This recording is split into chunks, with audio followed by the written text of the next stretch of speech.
Hello friends, welcome to Bharati's kitchen. ఈ రోజు వీడియోలో శీతాకాలంలో వచ్చే జలుబు దగ్గు లాంటి వాటితో పాటు కీళ్ళ నొప్పులను తగ్గించి ఎముకలకు బలాన్ని ఇచ్చే గోందుతో టేస్టీగా ఉండే హల్వాని ఎలా తయారు చేసుకోవాలో చూపించబోతున్నాను. గోందుతో తయారు చేసిన రెసిపీస్ ని ఎక్కువగా బాలింతలకి పెడుతూ ఉంటారు. అలానే శీతాకాలంలో వచ్చే జలుబు దగ్గు లాంటి ఆరోగ్య సమస్యల్ని తగ్గించడానికి వాడుతూ ఉంటారు. లేట్ చేయకుండా రుచితో పాటు ఆరోగ్యానికి ఎంతో మేలు చేసే ఈ గోంద్ హల్వాని ఎలా తయారు చేసుకోవాలో చూద్దాము. ఫస్ట్ ఈ రెసిపీ కోసం ఫస్ట్ డ్రై ఫ్రూట్స్ కోసం ఇక్కడ నేను మీకు కొలిచి చూపిస్తున్నాను. డ్రై ఫ్రూట్స్ ఏమి తీసుకున్నా అరకప్పు వరకు ఉండాలి. ఫస్ట్ ఇక్కడ నేను బాదాంని కొద్దిగా ఎక్కువగా వేసుకున్నాను. అలానే కొద్దిగా జీడిపప్పుని అలానే పిస్తాని కూడా వేసుకున్నాను. ఇక్కడ నేను 3 రకాలు వేసాను కదా, మీరు 4-5 రకాలు కూడా వేసుకోవచ్చు. బట్ హాఫ్ కప్ మాత్రమే డ్రై ఫ్రూట్స్ ఉండేలా చూసుకోవాలి. ఈ డ్రై ఫ్రూట్స్ ని పక్కన పెట్టుకుందాము. నెక్స్ట్ పావు కప్పు వరకు ఎండు కొబ్బరి తురుముని తీసుకోవాలి. ఎండు కొబ్బరి తురుముని తీసుకునేటప్పుడు నూనె స్మెల్ రాకుండా చూసుకోవాలి.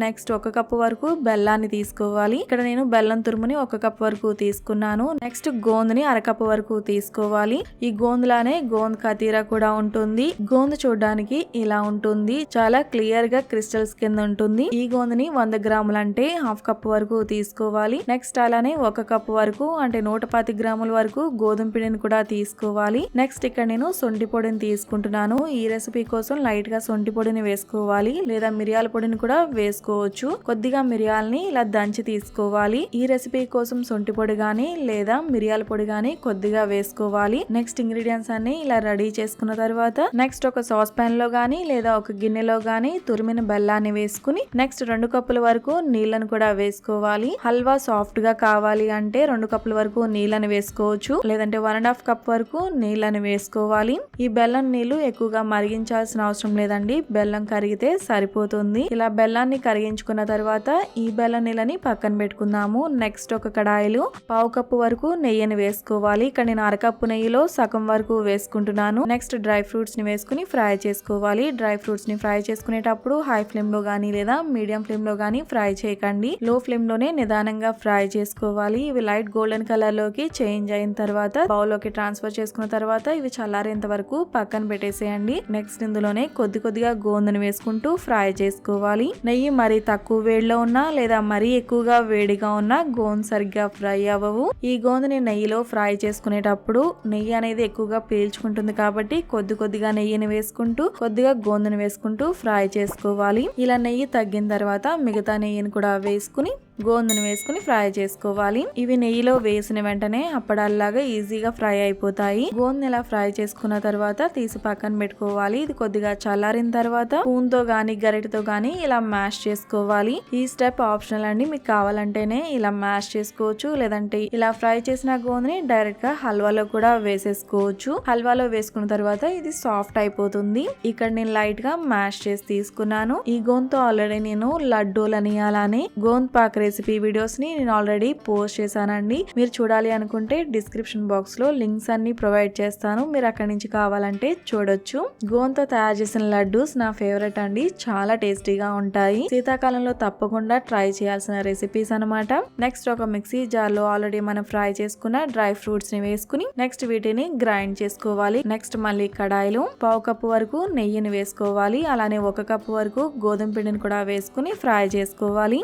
ఈ గోధుమ పిండిని లో టు మీడియం ఫ్లేమ్ లోకి స్టవ్ ని అడ్జస్ట్ చేసుకుని కంటిన్యూస్ గా ఇలా మిక్స్ చేస్తూ ఫ్రై చేసుకోవాలి. ఈ గోధుమ పిండి ఫ్రై అవడానికి కనీసం 15 నిమిషాల పాటు టైం పడుతుంది. నిదానంగానే ఫ్రై చేసుకోవాలి. లో ఫ్లేమ్ లోనే నిదానంగా ఫ్రై చేసుకున్నట్లయితేనే హల్వా టేస్ట్ అనేది బాగుంటుంది. గోధుమ పిండిలో పచ్చివాసన పోయేంత వరకు ఫ్రై చేయనట్లయితే హల్వా టేస్ట్ అనేది బాగుండదు. ఇక్కడ నేను మీకు చూపిస్తున్నాను చూడండి. స్టార్టింగ్ లో ఫ్రై చేసుకునేటప్పుడు గోధుమ పిండిలా కొద్దిగా డ్రైగా ఉంటుంది. 15 నిమిషాల పాటు లో ఫ్లేమ్ లో ఫ్రై చేసుకున్న తర్వాత మీకు రైట్ సైడ్ కనిపిస్తుంది కదా, కొంచెం కలర్ అనేది చేంజ్ అయ్యి నెయ్యి గోధుమ పిండి నుంచి కొద్దిగా రిలీజ్ అవుతూ ఉంటుంది. ఇలా లైట్ గా కలర్ చేంజ్ అయ్యి సువాసన వచ్చేంత వరకు ఫ్రై చేసుకున్న తర్వాత నెక్స్ట్ ఇందులో ఆల్రెడీ కరగబెట్టుకున్న బెల్లం నీళ్ళని కొద్దిగా వేసుకుని బాగా కలుపుకోవాలి. బెల్లం నీళ్లు వేసుకునే ముందు స్టవ్ ఆఫ్ చేసుకోవాలి. ఒకసారి ఇలా కలిపిన తర్వాత మిగతా బెల్లం నీళ్ళని కూడా వేసుకుని ఉండలు లేకుండా బాగా కలుపుకోవాల్సి ఉంటుంది.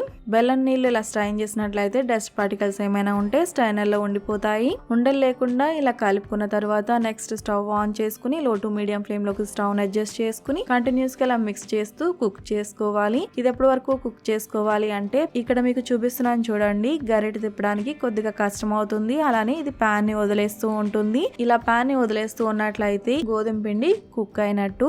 నెక్స్ట్ ఇందులో 1/2 టీ స్పూన్ యాలకుల పొడి, అలానే 1/2 టీ స్పూన్ సొంటి పొడిని కూడా వేసుకోవాలి. సొంటి పొడి అంటే డ్రై జింజర్ పౌడర్ అండి. ఇది కనుక మీ దగ్గర లేనట్లయితే మిరియాల పొడిని కూడా వేసుకోవచ్చు. 1/2 టీ స్పూన్ మాత్రమే వేసుకోవాలి, ఎక్కువగా వేయకండి, మళ్ళీ టేస్ట్ అనేది ఎక్కువగా డిఫరెన్స్ అనేది వస్తుంది. నెక్స్ట్ ఇందులోనే ఎండు కొబ్బరిని కూడా వేసుకోవాలి. ఎండు కొబ్బరి పొడి మీ దగ్గర ఉన్నట్లయితే వేసుకోవచ్చు, లేదంటే స్కిప్ చేసేసేయండి. ఎండు కొబ్బరి వేసుకునేటప్పుడు ఆయిల్ స్మెల్ వస్తుందో లేదో ఒకసారి చెక్ చేయండి. ఆయిల్ స్మెల్ వస్తున్నట్లయితే ఇందులో వేయాల్సిన అవసరం లేదండి, ఎందుకంటే హల్వా టేస్ట్ అనేది మారిపోతుంది. నూనె వాసన వస్తే టేస్ట్ అంతగా బాగుండదు కదా. నేను ఇంట్లో ప్రిపేర్ చేసిందే కాబట్టి కొద్దిగా ఎండు కొబ్బరిని కూడా వేసుకుంటున్నాను. పచ్చి కొబ్బరి నుంచి ఎండు కొబ్బరిని చాలా సింపుల్ గా తయారు చేసుకోవచ్చు అండి. వీడియో నేను ఆల్రెడీ పోస్ట్ చేశాను, మీరు కావాలి అంటే డిస్క్రిప్షన్ బాక్స్ లో లింక్స్ అన్ని ప్రొవైడ్ చేస్తాను, మీరు చూడాలి అనుకుంటే ఒకసారి చెక్ చేయండి. ఎండు కొబ్బరి వేసి ఒకసారి ఇలా కలుపుకున్న తర్వాత నెక్స్ట్ ఇందులో బయట మార్కెట్ లో అన్స్వీటెండ్ కోవా అనేది దొరుకుతుంది. కోవాని ఇక్కడ నేను 50 గ్రాముల వరకు తీసుకున్నాను. 200 గ్రామ్స్ ప్యాకెట్స్ అనేవి మార్కెట్ లో అవైలబుల్ ఉంటాయి.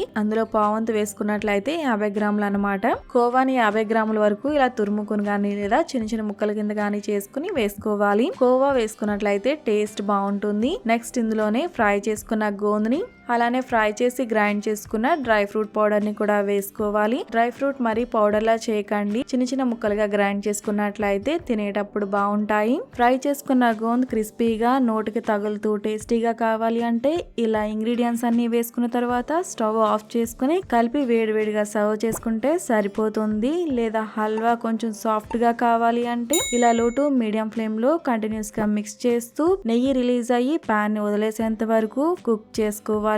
సో ఇక్కడ మీకు చూపిస్తున్నాను చూడండి, ఇలా ఈ కన్సిస్టెన్సీ వచ్చేంత వరకు కుక్ చేసుకోవాల్సి ఉంటుంది. వేడిగా ఉన్నప్పుడు చూడడానికి కన్సిస్టెన్సీ ఇలా ఉంటుంది, కానీ చల్లారిన తర్వాత కన్సిస్టెన్సీ మళ్ళీ థిక్గా అయిపోతుంది. సో ఇక్కడ చూపిస్తున్నాను చూడండి, ఈ కన్సిస్టెన్సీ వచ్చేంత వరకు కుక్ చేసుకున్న తర్వాత స్టవ్ ఆఫ్ చేసుకుని వేడివేడిగా సర్వ్ చేసుకోవడమే. గోంతో తయారు చేసిన ఈ హల్వా చాలా టేస్టీగా ఉంటుంది, అలానే ఆరోగ్యానికి కూడా చాలా మేలు చేస్తుంది. ఈ హల్వాకి వేడి చేసే గుణం ఉంటుంది కాబట్టి శీతాకాలంలో వచ్చే జలుబు దగ్గు లాంటి ఆరోగ్య సమస్యల్ని తగ్గిస్తుంది. గోంతో రెసిపీస్ అనేవి మన సౌత్ లో ఎక్కువగా యూజ్ చేయరండి, నార్త్ లో ఎక్కువగా యూజ్ చేస్తూ ఉంటారు. గోంతో తయారు చేసిన రెసిపీస్ ని బాలింతలకు ఎక్కువగా పెడుతూ ఉంటారు, అలానే శీతాకాలంలో వచ్చే ఆరోగ్య సమస్యలను తగ్గించడానికి కూడా వాడుతూ ఉంటారు. రుచితో పాటు ఆరోగ్యానికి ఎంతో మేలు చేసే ఈ గోంద్ హల్వా రెసిపీ మీకు కూడా నచ్చినట్లయితే తప్పకుండా లైక్ చేసి మీ ఫ్రెండ్స్ అండ్ ఫ్యామిలీస్ కూడా షేర్ చేయండి. మరిన్ని tasty, healthy and simple recipes కోసం భారతీస్ కిచెన్ ఛానల్ ని సబ్స్క్రైబ్ కూడా చేయండి. Thanks for watching.